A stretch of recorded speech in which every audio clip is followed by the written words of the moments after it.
Hello, good morning friends. എല്ലാവർക്കും ചമ്മന്തി പൊന്നി ഇന്നത്തെ എപ്പിസോഡിലേക്ക് സ്വാഗതം കേട്ടോ. അപ്പോൾ ആദ്യമേ പറയട്ടെ, എല്ലാ പ്രാവശ്യവും ഞാൻ ലാസ്റ്റാണ് പറയുന്നത്, ഇപ്പോൾ ആദ്യമേ പറയട്ടെ, എൻ്റെ കഥ കേട്ട് ഇഷ്ടപ്പെട്ട കൂട്ടുകാരെ എൻ്റെ ചാനലൊന്ന് ലൈക്ക് ചെയ്യണം, ഷെയർ ചെയ്യണം, സബ്സ്ക്രൈബ് ചെയ്യണം. അപ്പോൾ ഇന്നത്തെ കഥ പറയാം. അങ്ങനെ കലാവതി അച്ചമ്മയുടെ പിറന്നാളാഘോഷത്തിൻ്റെ ഭാഗങ്ങളാണ്. ഇതിൻ്റെ ഇടയിൽ ചന്ദ്രമതിയുടെ കൂട്ടുകാരിയെ ബാമേനെ വിളിക്കുകയാണ്. ബാമയെ വിളിച്ചിട്ട് പറയണം, ബാമേ ഇന്ന് എൻ്റെ അമ്മയുടെ പിറന്നാളാണെന്ന് പറയണം. അപ്പം ബാമ പറയണം, ആണോ, അതേ എൻ്റെ അമ്മായിമ്മയുടെ പിറന്നാളാണെന്ന് ഞങ്ങൾ ഗംഭീരമായിട്ടാണ് ആഘോഷിക്കുന്നത്, നീ വരണം കേട്ടോ എന്നൊക്കെ പറയണം. അപ്പോൾ വരാം. പിന്നെ വേറൊരു സർപ്രൈസും കൂടി ഉണ്ട്. അതേ, അമ്മ എല്ലാവർക്കും അമ്മയ്ക്ക് മനസ്സറിഞ്ഞ് സമ്മാനം കൊടുക്കുന്ന ഒരാൾക്ക് അമ്മ ഒരു സമ്മാനം കൊടുക്കുന്നുണ്ടെന്ന് പറയണം. നീ എന്ത് സമ്മാനം ചന്ദ്രയെ കൊടുക്കണമെന്ന് ചോദിക്കുമ്പോൾ പറയണം, ഞാൻ എന്ത് സമ്മാനം കൊടുക്കേണ്ടത് തീരുമാനിച്ചില്ല. അപ്പം നീ വില പിടിച്ച സമ്മാനമാവില്ല ചോദിക്കുമ്പോൾ, പിന്നെ വില പിടിച്ച സമ്മാനം കൊടുക്കാൻ എനിക്ക് ഭ്രാന്തല്ലേ ചന്ദ്രയെ, നീ ഇതിന് വലിയ ഗിഫ്റ്റ് ആയിരിക്കുമല്ലേ, കാരണം അമ്മയുടെ ഗിഫ്റ്റ് കിട്ടാൻ വേണ്ടിയിട്ട് നീ അത്രയും വലിയ ഗിഫ്റ്റ് ആയിരിക്കുമല്ലേ കൊടുക്കണമെന്നൊക്കെ ചോദിക്കുകയാണ് ബാമ. അപ്പോൾ പറയാം, അല്ല ബാമേ, ഞാൻ ഇപ്പോൾ തൽക്കാലം പൈസ കൊടുത്തൊന്നും മേടിച്ചു കൊടുക്കാൻ ഞാൻ ഉദ്ദേശിച്ചിട്ടില്ല. ബാമേ, ഒരു കാര്യമുണ്ട്, നിൻ്റെ വീട്ടിലെ റൂമിലൊരു TV ഇരിക്കണില്ലേ, നിൻ്റെ മോൻ്റെ റൂമിൽ മോൻ ഉപയോഗിക്കാത്തൊരു TV ഉണ്ട്, നീ ഒരു കാര്യം ചെയ്യാതെ എനിക്ക് തരുമെന്ന് ചോദിക്കുക. മോൻ്റെ റൂമിലത്തെ TV? അതെ, അത് വേറൊന്നുമല്ല ബാമേ, നീ അത് തുടച്ച് ക്ലീനാക്കി അതിൻ്റെ TVയുടെ കവർ ഉണ്ടാവില്ല അവിടെ, അതിലിട്ടിട്ട് നീ വൈകുന്നേരം ഫംഗ്ഷൻ വരുമ്പോൾ ഇങ്ങോട്ട് കൊണ്ടുപോയോ എന്ന് പറയാണ്. ഒരു കാര്യം ചെയ്യും, ഞാൻ ആ ഗിഫ്റ്റ് കൊടുക്കുമ്പോൾ എൻ്റെ അമ്മായിമ്മയ്ക്ക് ഭയങ്കര സന്തോഷമാവും. അപ്പോൾ എന്തായാലും ഗിഫ്റ്റ് എനിക്കാവും അമ്മായിമ്മയുടെ കയ്യിൽ നിന്ന് കിട്ടുക, അതിൽ നിന്നൊരു പങ്ക് നിനക്കും തരാം ബാമേ എന്ന് പറയണം. തരുമോ, നീ എന്നെ പറ്റിക്ക് വയ്ക്കുമ്പോൾ? ഇല്ല ബാമേ, പറ്റിക്കില്ല പറയണം. എന്നാൽ ശരി, ഞാൻ ഫംഗ്ഷന് വരുമ്പോൾ ഞാൻ ആ TV ഒക്കെ തുടച്ച് വൃത്തിയാക്കിയിട്ട് TVയുടെ കവറിലിട്ടിട്ട് കൊണ്ടുവരാമെന്ന് പറയണം. അങ്ങനെ ചന്ദ്രമതി വിചാരിക്കണം, പൈസ ചിലവാവാതൊരു സമ്മാനം ഒത്തു അമ്മയ്ക്ക് എന്നിങ്ങനെ വിചാരിക്കണം.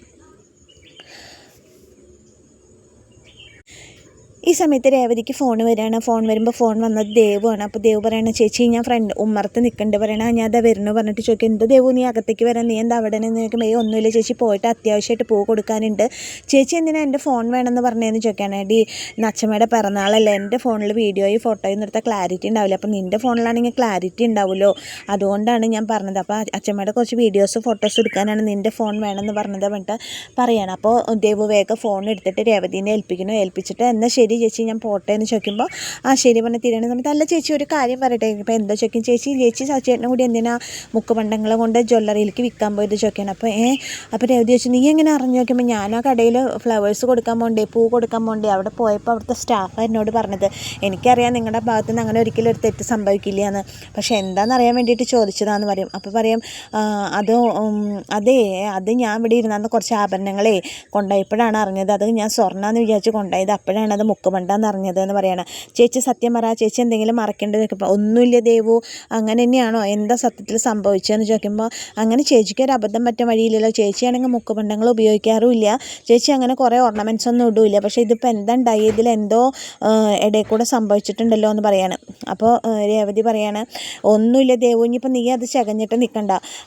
അപ്പോൾ ദേവു പറയും, അല്ല എന്തോ ഉണ്ട്. അപ്പോൾ രേവതി പറയും, ദേവു നീ പോകണമെന്ന് പറഞ്ഞില്ലേ, നിനക്ക് പെട്ടെന്ന് പൂ കൊടുക്കാൻ പോകണമെന്ന് പറഞ്ഞില്ലേ, നീ പോകാൻ നോക്കി കഴിഞ്ഞാൽ നീ അതുമ്പോൾ ചകഞ്ഞിട്ടിരിക്കേണ്ട, പിന്നെ ഇവിടെ ഉണ്ടായി ഈ ഒരു കാര്യം നീ വീട്ടിൽ പോയിട്ട് അമ്മയോട് പറയാനും നിൽക്കണ്ട, മുക്കുമണ്ടത്തിൻ്റെ കാര്യം എന്ന് പറയും. അപ്പോൾ ദേവ് പറയും, സത്യം പറ ചേച്ചി, എന്താ ഉണ്ടായേ, എന്താ വലിയൊരു പ്രശ്നം ഉണ്ടായിട്ടുണ്ടല്ലോ എന്ന് പറയുമ്പോൾ രേവതി പറയും, അതെ എൻ്റെ വീട്ടിൽ പല പ്രശ്നങ്ങളുണ്ടാവും, ഇപ്പോൾ നിന്നോട് പറഞ്ഞോളന്നുണ്ടോ.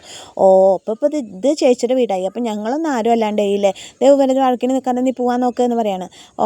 ശരി ഞാൻ പൊക്കോളാം എന്ന് പറഞ്ഞിട്ട് അങ്ങനെ രേവതിയോട് യാത്ര പറഞ്ഞിട്ട് ദേവു ഓട്ടോയിൽ കയറിയിട്ട് പോവാണ്. അങ്ങനെ ഫോൺ കിട്ടിയ രേവതി രവീന്ദ്രനും അച്ചമ്മയും കൂടിയിട്ട് ഹാളിൽ വർത്താനം പറഞ്ഞിരിക്കുന്ന സമയത്ത് രേവതി ഫോണും കൊണ്ട് വന്നിട്ട് പറയണം, അച്ചമ്മയെ ഇങ്ങോട്ട് ഇരിക്കുക, അച്ചമ്മയുടെ കുറച്ച് വീഡിയോസ് ഫോട്ടോസ് എടുക്കട്ടെ എന്ന് പറയാണ്. ഫോട്ടോസ് എടുക്കട്ടെ എന്ന് പറയണം. അപ്പോൾ അച്ചമ്മ അങ്ങനെ എന്നാൽ ശരി എടുത്തോ എന്ന് പറയണം. അപ്പോൾ രവീന്ദ്രൻ ചോദിക്കണം, എന്താ മോളെ വീഡിയോ ഒക്കെ എടുക്കാനുള്ള തയ്യാറെടുപ്പാണ്? അതെ അച്ഛ. അപ്പോൾ അച്ചമ്മയുടെ മോനെ പറ്റിയിട്ട് അച്ചമ്മയ്ക്ക് എന്താ പറയാനുള്ളതെന്ന് ചോദിക്കുകയാണ്.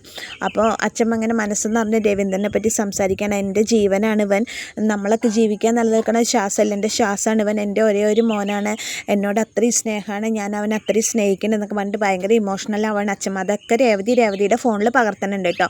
അങ്ങനെ അവരുടെ അച്ഛമ്മയുടെയും മോൻ്റെയൊക്കെ ഒരുമിച്ചിട്ടുള്ള ഫോട്ടോസൊക്കെ എടുക്കുന്ന സമയത്ത് ശ്രുതി അങ്ങോട്ട് കടന്നു വരുന്ന സമയത്ത് അച്ഛമ്മയോട് പറയണു, അച്ഛമ്മയുടെ അടുത്ത് വന്നിട്ട് ഇരിക്കണു. ശ്രുതി രേവതി വീഡിയോ എടുക്കുകയാണെന്ന് ചോദിച്ചിട്ട് അച്ഛമ്മയുടെ അടുത്ത് വന്നിരിക്കുന്ന സമയത്ത് രേവതി പറയണം, അച്ഛമ്മ ശ്രുതിയെ പറ്റി എന്താ പറയാനുള്ള ചോദിക്കുമ്പോൾ ശ്രുതിയെ ചേർത്തിട്ട് അച്ഛമ്മ പറയുന്നത് ഇതെൻ്റെ മൂത്ത മരുമോളാണ്, ഇവളെ എനിക്ക് ഒരുപാട് ഇഷ്ടമാണ്. ഈ കുടുംബത്തിലത്തെ എൻ്റെ മകൻ്റെ കുടുംബത്തിലത്തെ ഏറ്റവും മൂത്ത മരുമോളായിട്ടാണ് അവൾ വന്നത്, അവൾ നല്ല കുട്ടിയാണ് എന്നൊക്കെ ഇങ്ങനെ പറയണം.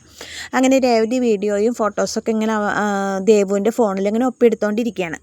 എന്നിട്ട് പറയാം, അച്ഛമ്മേ വായു ഇനി നമുക്ക് ടെറസിൻ്റെ മുകളിലേക്ക് പോകാം, ടെറസിൻ്റെ മുകളിൽ പോയിട്ട് കുറച്ച് വീഡിയോസ് ഫോട്ടോസ് എടുക്കാം, ടെറസിൻ്റെ മുകളിൽ പോകാമെന്ന് പറയുമ്പോൾ ശരി വായ പോവാൻ പറഞ്ഞിട്ട് അച്ഛമ്മ രേവതിയും കൂട്ടിയിട്ട് മുകളിലേക്ക് പോവാണ്. അപ്പോൾ ശ്രുതി ഇങ്ങനെ വിചാരിക്കുകയാണ്, എന്തിനാ അപ്പോൾ അച്ഛമ്മേനെയും കൊണ്ട് രേവതി ടെറസിൻ്റെ മുകളിലേക്ക് പോയിക്കണം എന്നിങ്ങനെ ആലോചിക്കുമ്പോൾ രവീന്ദ്രൻ പറയണം, അവർ ഫോട്ടോയും വീഡിയോയും എടുക്കാനല്ലേ മോളെ എന്ന് ചോദിക്കുകയാണ്.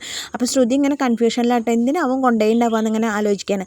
ഈ സമയത്ത് രേവതി അച്ഛമ്മേനെ കൊണ്ട് ടെറസിൻ്റെ മുകളിൽ പോയുമ്പോൾ അവർ കൊടുന്ന ഇഷ്ടികകളൊക്കെ അച്ഛമ്മ കാണാം. അപ്പോൾ അച്ഛമ്മ ചോദിക്കും, ഇത് എന്താ മോളെ ചോദിക്കുമ്പോൾ ഇത് ഞങ്ങൾ റൂം കെട്ടാൻ കൊടുന്ന ഇഷ്ടിക അച്ഛമ്മയെ പറയും. അപ്പോൾ രവീന്ദ്രൻ പറഞ്ഞായിരുന്നു എന്നോട്, നിങ്ങൾ റൂം പണിയാൻ തീരുമാനിച്ചല്ലേ, അച്ഛമ്മ തരാൻ പൈസ, നിങ്ങൾ പണിത പറയുമ്പോൾ വേണ്ട അച്ഛമ്മേ, ഞങ്ങൾ തിരിച്ച് പൈസ കൊണ്ടുവന്നിട്ട് പണിതുകൊണ്ട് ഞങ്ങൾ ഒറ്റയ്ക്ക് പണിയുമ്പോൾ വേറെ ആരും അതും അവകാശം പറഞ്ഞ് വരില്ലല്ലോ എന്നൊക്കെ അങ്ങനെ പറയണ രേവതി. അങ്ങനെ അച്ഛമ്മേനെ പിടിച്ച് നിർത്തിയിട്ട് അച്ഛമ്മയുടെ ജീവിതത്തിനെ കുറിച്ചൊക്കെ കുറച്ചൊന്ന് പറഞ്ഞ്, അച്ഛമ്മയുടെ ജീവിതം, അച്ഛമ്മയുടെ 50-ാം പിറന്നാൾ അതിനെപ്പറ്റി കുറച്ച് വാക്കുകൾ പറഞ്ഞു എന്ന് പറഞ്ഞിട്ട് അച്ഛമ്മ ഇങ്ങനെ സംസാരിച്ചുകൊണ്ടിരിക്കുകയാണ്. അത് മുഴുവൻ രേവതിയുടെ വീഡിയോയിൽ പകർത്തിക്കൊണ്ടിരിക്കുന്നുണ്ട്. അങ്ങനെ രേവതിയുടെ ഫോട്ടോഷൂട്ട് ഒരു വശത്തു കൂടെ നടന്നുകൊണ്ടിരിക്കുകയാണ്. അച്ഛൻ വന്നിട്ട് താഴത്ത് വന്നിരിക്കുന്ന ഹാളിൽ വന്നിരിക്കുന്ന സമയത്ത് ശ്രീകാന്തും വർഷയും കൂടി കയറി വരുമ്പോൾ ഇത് എന്താ അത് ചോദിക്കുമ്പോൾ പറയാണ്, ഇത് കേക്കാണ് അച്ഛമ്മ എന്ന് പറയുന്നത് ശ്രീകാന്ത്, ഇത് അച്ഛമ്മയുടെ പിറന്നാളിന് മുറിക്കാൻ വേണ്ടി ശ്രീകാന്ത് സ്പെഷ്യലായിട്ട് ഉണ്ടാക്കിയ കേക്കാണ് പറയുമ്പോൾ അച്ഛമ്മ പറയും, എന്തിനാ എൻ്റെ മോനെ പിറന്നാളിന് കേക്കൊക്കെ, എനിക്കിതൊന്നും വേണ്ട, അതിൻ്റെ ഒന്നും ആവശ്യം ഉണ്ടായിരുന്നില്ല, പിന്നെ ഈ വയസ്സാം കാലത്തെ കേക്ക് മുറിക്കണമെന്നൊക്കെ പറയാണ്. അപ്പോൾ ശ്രീകാന്ത് പറയാം, അച്ഛമ്മ അങ്ങനെ പറയരുത് കേട്ടോ, ഞാൻ ഇത്രയും കഷ്ടപ്പെട്ട് ഉണ്ടാക്കിയിട്ട് അച്ഛമ്മയുടെ സന്തോഷത്തിന് വേണ്ടി കൊടുത്തു, അപ്പം നിങ്ങൾ എൻ്റെ 80-ാം പിറന്നാൾ ആഘോഷമാക്കാനുള്ള തയ്യാറെടുപ്പ് തന്നെയല്ലേ എന്നൊക്കെ ചോദിക്കുന്നുണ്ട്. അപ്പോൾ ആദ്യം അച്ഛമ്മേ ഞങ്ങൾ ആഘോഷമാക്കാനുള്ള തയ്യാറെടുപ്പ് തന്നെയാണെന്ന് പറഞ്ഞിട്ട് ശ്രീകാന്ത് അങ്ങനെ കേക്കും കൊണ്ട് അകത്തേക്ക് പോകുന്നുണ്ട്. വർഷം അങ്ങനെ അച്ഛമ്മയുടെ അടുത്ത് നിൽക്കുന്നുണ്ട്. ഈ സമയത്ത് ശ്രുതി വന്നിട്ട് പറയാം, അച്ഛമ്മ ഒന്ന് വന്നേ, അച്ഛമ്മേനെ ഞാനൊന്ന് മേക്കപ്പ് ചെയ്തിച്ച് തരാം, ഈ 80-ാമത്തെ വയസ്സിൽ എന്നെ മേക്കപ്പ് ചെയ്യിക്കണം, അച്ഛമ്മ ഒന്ന് വായ, അച്ഛമ്മേനെ കൂടുതലൊന്നും ചിപ്പിക്കില്ല, ഒന്ന് സുന്ദരിയാക്കി തരാൻ പറയാം. അപ്പോൾ അച്ഛമ്മ പറയും, ശ്രുതി നിനക്ക് പിടിച്ച് പ്രാന്തുണ്ടോ, ഞാൻ സ്വതവേ ജീവിതത്തിൽ ഇതുവരെ മേക്കപ്പ് ഇടാത്ത ആളാണ്, നീ ഒന്നും മിണ്ടാണ്ട് പോയേ, പിന്നെ ഇനിയിപ്പോൾ ഈ സമയത്ത് വേഷം കിട്ടണം എന്നൊക്കെ പറയുമ്പോൾ ശ്രുതി പറയും, അങ്ങനെ പറയല്ല അച്ഛമ്മ, എൻ്റെ ഒരു ആഗ്രഹമല്ലേ, പ്ലീസ് അച്ഛമ്മ ഒന്ന് വാ അച്ഛമ്മ, കൂടുതലായിട്ടൊന്നും ചെയ്യില്ല, ജസ്റ്റ് ഒന്ന് ടച്ച് ചെയ്തിട്ട് വിടുള്ളൂ, വായ അച്ഛമ്മ, ഈ വയസ്സിലെന്താ മേക്കപ്പ് ചെയ്തൂടെ, അച്ഛമ്മേനൊന്ന് സുന്ദരിയാക്കാനല്ല അച്ഛമ്മേന്നൊക്കെ പറയാണ്. അങ്ങനെ ശ്രുതിയുടെ നിർബന്ധത്തിന് വഴങ്ങി അച്ഛമ്മ ശ്രുതിയുടെ കൂടെ ചെറുതായിട്ടൊന്ന് മേക്കപ്പ് ചെയ്യാൻ വേണ്ടിയിട്ട് ശ്രുതിയുടെ റൂമിലേക്ക് പോവാണ്. അപ്പോൾ ഇത് കാണുമ്പോൾ വർഷ ഇരുന്ന് പറയണ, ഈ അച്ഛമ്മയുടെ ഒരു കാര്യം എന്ന് പറയാനാട്ടോ വർഷ. അപ്പോൾ അത് കഴിഞ്ഞു രവീന്ദ്രൻ സച്ചിനെ ഫോണിൽ വിളിച്ചുകൊണ്ടിരിക്കുന്നുണ്ട്. സച്ചി ഫോൺ എടുക്കുന്നില്ല. രവീന്ദ്രൻ ആകെ ടെൻഷനായി. അപ്പോൾ രേവതി അങ്ങോട്ട് വരുമ്പോൾ എന്താ അച്ഛാ ചോദിക്കുമ്പോൾ പറയാം, മോളെ സച്ചിനെ വിളിച്ചിട്ട് ഫോൺ എടുക്കുന്നില്ല, എല്ലാവരും വന്ന് കൂടേണ്ട ഫംഗ്ഷനിൽ ഇത് എല്ലാവരും വന്ന് അമ്മയുടെ കൂടെ ഇരിക്കേണ്ട സമയത്ത് ഇവനിത് എവിടെ പോയി കിടക്കണം, എനിക്ക് എന്തോ ആകെ പേടിയാവണം എന്നൊക്കെ പറയുമ്പോൾ രേവതി പറയും, സച്ചിയേട്ടൻ നോട്ടത്തിലല്ലേ അച്ഛാ, അതുകൊണ്ടായിരിക്കും ഫോൺ എടുക്കാത്ത പറയാം. അല്ല മോളെ അവന് പ്രശ്നമൊന്നും ഉണ്ടാവില്ലല്ലോ അല്ലേ, ഒന്നും ഉണ്ടാവില്ല അച്ഛാ, എന്നാൽ മോളൊന്ന് വിളിച്ചു നോക്കേ, ഞാൻ വിളിച്ചിട്ട് അവൻ ഫോൺ എടുക്കുന്നില്ല പറയാം. അപ്പോൾ രേവതി പറയാം, വിളിച്ചോളൂ അച്ഛാ, സച്ചിയേട്ട ഓട്ടത്തിലല്ലേ, അത് കഴിഞ്ഞ് തിരിച്ച് വിളിച്ചോളും, ഫോൺ എടുക്കാൻ പറ്റുന്നുണ്ടാവില്ല പറയുമ്പോൾ അവൻ ആ റോഡിൻ്റെ സൈഡിലെങ്കിലും കാറൊന്ന് നിർത്തിയിട്ട് എൻ്റെ ഫോണൊന്ന് അറ്റൻഡ് ചെയ്തെന്താ, അവൻ എന്താ ഇങ്ങനെ, മോളൊന്ന് വിളിച്ചു നോക്കിയാൽ പറഞ്ഞിട്ട് അങ്ങനെ രവീന്ദ്രൻ്റെ നിർബന്ധത്തിന് വഴങ്ങി രേവതി സച്ചിയെ ഫോൺ വിളിച്ചുകൊണ്ടിരിക്കുകയാണ്. പക്ഷേ സച്ചി ഫോൺ എടുക്കണില്ല. അപ്പോൾ സച്ചി ഫോൺ എടുക്കാത്ത കാര്യം രേവതി രവീന്ദ്രനെ അറിയിക്കുകയാണ്. രവീന്ദ്രൻ പറയണം, അവന് കുഴപ്പമൊന്നും ഉണ്ടാവില്ലായിരിക്കുമല്ലേ, അവൻ കറക്റ്റ് സമയത്ത് ഇങ്ങോട്ട് എത്തുമായിരിക്കില്ലേ മോളെ എന്നൊക്കെ ചോദിക്കുമ്പോൾ വരും അച്ഛൻ സമാധാനമായിട്ട് ഇരിക്കുകയെന്ന് പറഞ്ഞിട്ട് രവീന്ദ്രനെ സമാധാനിപ്പിക്കുന്ന രേവതിയുടെ മനസ്സിൽ ആശങ്കയാണ്, സച്ചേട്ടൻ എവിടേക്ക് പോയി, സച്ചേട്ടൻ എന്താ വിളിച്ചിട്ട് ഫോൺ എടുക്കാത്ത, സച്ചേട്ടൻ എന്താ പറ്റി, സച്ചേട്ടൻ്റെ മനസ്സിൽ എന്താ. പക്ഷേ രേവതിക്ക് അറിയാം വീട്ടിലിരുന്നിട്ട് ദേഷ്യം വന്നിട്ടാണ് സച്ചി പുറത്തേക്ക് ഇറങ്ങി പോയേക്കണമെന്ന് രേവതിക്ക് അറിയാം. അപ്പോൾ രേവതി അതിൻ്റെ ടെൻഷനിലാണ് ഇങ്ങനെ ഇരിക്കണത്, എന്ത് സംഭവിക്കും എന്താവും എന്നറിയാത്ത ഒരവസ്ഥയിലാണ് രേവതി ഇരിക്കുന്നത്. സച്ചി വരില്ലേ, ഇവിടെ ഇരുന്ന പ്രാന്ത് വരുമ്പോഴാണല്ലോ പോയത്, അപ്പോൾ വരില്ലേ വരാതിരിക്കുമോ എന്നൊക്കെയുള്ള ഭയങ്കരമായിട്ടുള്ള സംശയങ്ങളാണ് രേവതിയുടെ മനസ്സിൽ. ഈ സമയത്ത് സച്ചിയും മീച്ചിയും കൂടി കാറിൽ ഓരോ സ്ഥലങ്ങളും തപ്പണേന്ന് തന്നെ നമുക്ക് മനസ്സിലാക്കാം കേട്ടോ കൂട്ടുകാരെ. വേറൊന്നുമല്ല, സച്ചിയുടെ അച്ഛമ്മയ്ക്ക് ജീവിതത്തിലെ ഏറ്റവും വലിയ ഗിഫ്റ്റ് കൊടുക്കാനുള്ള തയ്യാറെടുപ്പിലാണ്. നമ്മളൊക്കെ ഒരിക്കൽ പറയുന്നത് കേട്ടിട്ടുണ്ടല്ലോ, അച്ഛമ്മ മരിക്കണതിന് മുന്നേ, അച്ഛമ്മയുടെ കണ്ണടയണയാട്ടിന് മുന്നേ അച്ഛമ്മയുടെ 2 കൂട്ടുകാരികൾ അച്ഛമ്മയ്ക്കൊന്ന് കാണണം, മരിക്കണയാട്ടിന് മുന്നേ അവരൊന്ന് കണ്ടിട്ട് പിന്നെ മരിച്ചാലും കുഴപ്പമില്ല എന്നുള്ള അച്ഛമ്മയുടെ ഏറ്റവും വലിയ ആഗ്രഹം അച്ഛമ്മ സച്ചിയോട് പറഞ്ഞിട്ടുണ്ട്. അപ്പോൾ സച്ചി ആ ആഗ്രഹം പൂർത്തീകരിക്കാനുള്ള തയ്യാറെടുപ്പിലാണ് ഈച്ചയും കുട്ടി നടക്കുന്നത്. അവർ കുറേ സ്ഥലത്ത് അന്വേഷിക്കുന്നു, പക്ഷെ കാണുന്നില്ല. അങ്ങനെ അങ്ങനെ ലാസ്റ്റ് സച്ചി ഈച്ചയോട് പറയുന്നു, ഈച്ചേ അവരിവിടെ ഒന്നും ഇല്ലല്ലോ, അവരിവിടുന്ന് വീട് വിട്ടു പോയി എന്നല്ലേ പറഞ്ഞത്. പറയുമ്പോൾ പറയും, സച്ചി അവർ വേറൊരു സ്ഥലത്തുണ്ടെന്ന് അവർ പറഞ്ഞല്ലോ, നമുക്ക് അവിടെയും കൂടി ഒന്ന് പോയി നോക്കാടാ, എന്തായാലും അച്ഛമ്മയുടെ ആഗ്രഹം സാധിപ്പിക്കാൻ നമുക്ക് പറ്റും. നമ്മൾ ടീച്ചർ അവനെ പ്രോത്സാഹിപ്പിക്കുകയാണ്. അങ്ങനെ ഫോൺ എടുക്കണം സച്ചി. അതിൽ രേവതിയുടെ കുറേ കോളുകൾ, രവീന്ദ്രൻ്റെ കുറേ കോളുകളും കാണാണ്. അയ്യോ ഇതിൽ കുറേ കോൾ വന്നിട്ടുണ്ടല്ലോ രേവതിയുടെ പറയണം. അപ്പോൾ ഈച്ച പറയുക, എന്തെങ്കിലും അത്യാവശ്യം ഉണ്ടാവും സച്ചി, നീ തിരിച്ച് വിളിക്കുക. പറയുമ്പോൾ വേണ്ട, പിന്നെ വിളിക്കാമെന്ന് പറഞ്ഞിട്ട് സച്ചി അങ്ങനെ ഫോൺ തിരിച്ച് വിളിക്കാതെ കാർ എടുത്തിട്ട് അവർ വീണ്ടും അച്ഛമ്മയുടെ കൂട്ടുകാരികളെ തപ്പിയിട്ടുള്ള യാത്രയിലാണ്. ഈ സമയത്ത് അച്ഛമ്മ ശ്രുതിയുടെ റൂമിലാണ്. ശ്രുതി അച്ഛമ്മ മേക്കപ്പ് ചെയ്യാൻ വേണ്ടിയിട്ട് മേക്കപ്പിൻ്റെ സാധനങ്ങളെല്ലാം എടുത്ത് വയ്ക്കും. പറയും, മോളെ എന്നും നീ ഇത് തന്നെയല്ലേ ചെയ്യണം, ഇന്നൊരു ദിവസമെങ്കിലും നിനക്ക് ലീവ് എടുത്തൂടെ ശ്രുതി എന്ന് ചോദിക്കുമ്പോൾ, സാരില്ല അച്ഛമ്മയ്ക്ക് വേണ്ടിയിട്ടുള്ള എൻ്റെ നല്ല അച്ഛമ്മയല്ലേ ചോദിച്ചിട്ട് ശ്രുതി